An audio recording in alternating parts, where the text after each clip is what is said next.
তুমি তোমার মালিকের অনুমতি ছাড়া নৌকায় এক এলাকা থেকে অন্য এলাকায় যাওয়া শুরু করেছ।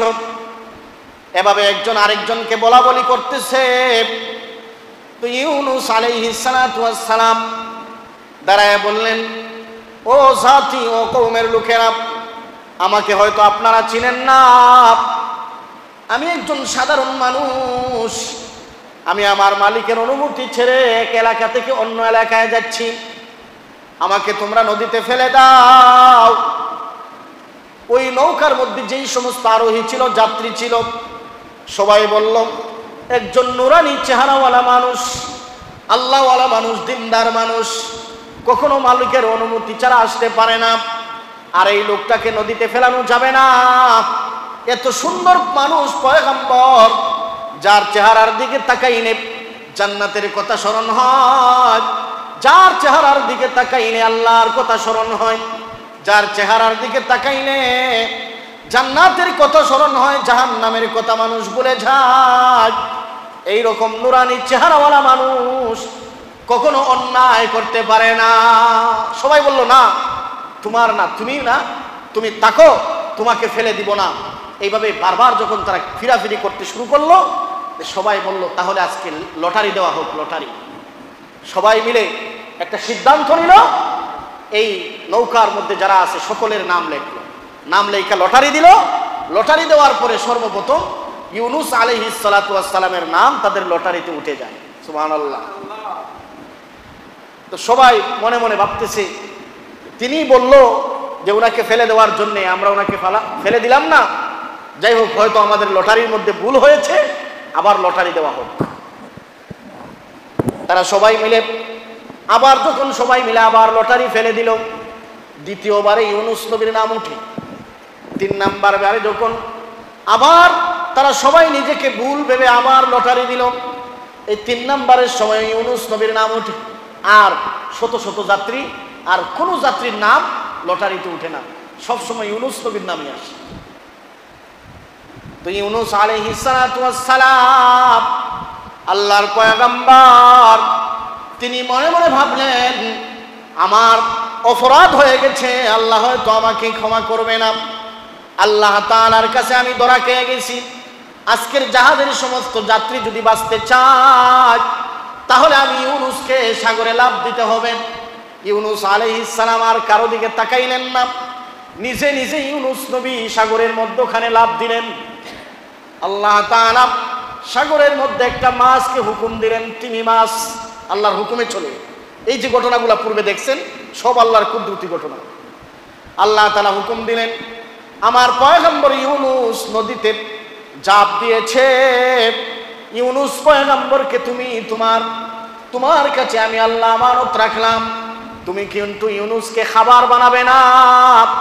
খাবার বানাইবে দূরের কথা, ইউনুসের একটা পশমের জন্য কোনো ক্ষতি না হয়।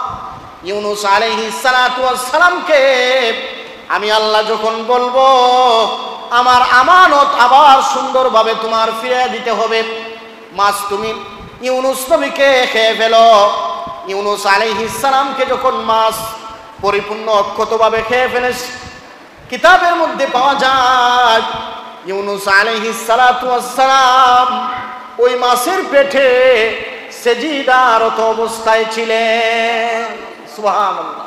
সেজদারত অবস্থায় ওই মাছের পেটে ইউনুস নবী ছিলেন। 1 দিন নয়, 2 দিন নয়, 40 দিন এই মাছের পেটে ছিলেন। তারপরেও মাছ ইউনুস নবীর কোনো ক্ষতি করে নাই। যেরকম সুবহানাল্লাহ, আল্লাহর হুকুম, আল্লাহ আদেশ করেছে।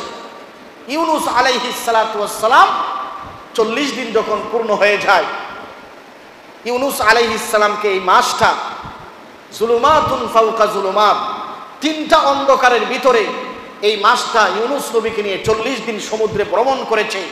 আর সমুদ্রের যত সমস্ত বালি কঙ্কর আছে, এই সবগুলা যে আল্লাহর জিকির করে, আল্লাহর কথা মতো চলে, ইউনুস নবী সমুদ্রের এই সমস্ত দৃশ্যগুলা তিনি নিজ চোখে দেখতে পেলেন। সুরেখন সুবহানাল্লাহ, নিজের চোখে ইউনুস নবী দেখছেন আল্লাহর কুদরত।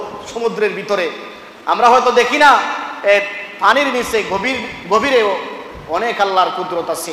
3টা অন্ধকারের ভিতরে ছিলেন, একটা হলো পানির নিচের অন্ধকার, আর একটা হলো গভীর পানির নিচের অন্ধকার। আর একটা হলো মাছের পেটের অন্ধকার। এই 3 অন্ধকারের ভিতরে ইউনুস আলাইহিস সালাম 40 দিন ছিলেন। 40 দিন থাকার পরে ইউনুস আলাইহিস সালাতু ওয়াস সালাম আল্লাহর কাছে দোয়া করলেন। আল্লাহ বাক্য শিখাইয়া দিলেন, হে ইউনুস, এভাবে তুমি আমি আল্লাহর কাছে দোয়া করো, আমি আল্লাহ তাআলা তুমি যখন গুনাহ করবে আর আল্লাহর কাছে যখন এই গুনার স্বীকারোক্তি দিয়ে ক্ষমা চাইবে, আল্লাহ তাআলা অবশ্যই ক্ষমা করে দিবে। জোরে বলেন ঠিক কিনা?